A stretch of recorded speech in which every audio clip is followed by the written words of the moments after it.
भाजपा का आरक्षण खत्म करने का मास्टर प्लान एक्सपोज हो गया है। क्या है ये मास्टर प्लान, आइए आपको बताते हैं। सबसे पहले भाजपा की माई बाप आरएसएस प्रमुख मोहन भागवत का ये बयान सुनिए। संघ प्रमुख मोहन भागवत ने आज आरक्षण नीति पर सवाल उठाते हुए इसकी समीक्षा की जरूरत बता दी। यानी कि अब दलितों, पिछड़ों, आदिवासियों को आरक्षण खत्म करने का समय आ गया है, ये कहना चाहते हैं। अब आरएसएस के एक और बड़े प्रचारक मनमोहन वैद्य के विचार भी सुन लीजिए। इसके आगे आरक्षण देना थोड़ा अलगाववाद बढ़ाने वाली बात है जैसा लगता है। ये महाशय तो एक कदम और आगे बढ़ गए, आरक्षण को अलगाववाद का कारण बता दिया।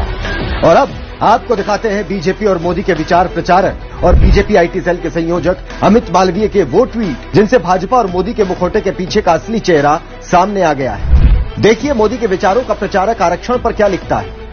अमित मालवीय का पहला ट्वीट। इस ट्वीट में अमित मालवीय लिखता है कि सभी प्रकार के जाति आरक्षण खत्म होने चाहिए। दूसरा ट्वीट जिसमें ये लिखता है जब देश में सभी प्रकार के आरक्षण को खत्म कर देना चाहिए तब महिला आरक्षण की नई मांग नहीं होनी चाहिए।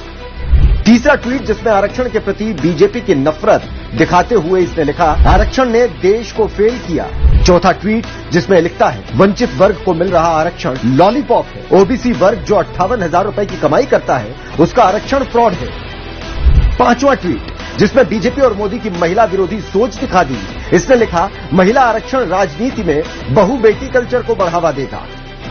छठा ट्वीट इसमें अमित मालवीय ने लिखा सरकारी नौकरियों में अनुसूचित जाति, अनुसूचित जनजाति के आरक्षण पर प्रतिबंध लगाना चाहिए। सातवां ट्वीट जिसमें लिखा एससी एसटी आरक्षण से सरकारी संस्थाओं की हत्या होगी। अब मोदी के सांसद और बीजेपी युवा मोर्चा के राष्ट्रीय अध्यक्ष तेजस्वी सूर्या का ये ट्वीट देखिए जो आरक्षण को गंदा दलदल बता रहा है।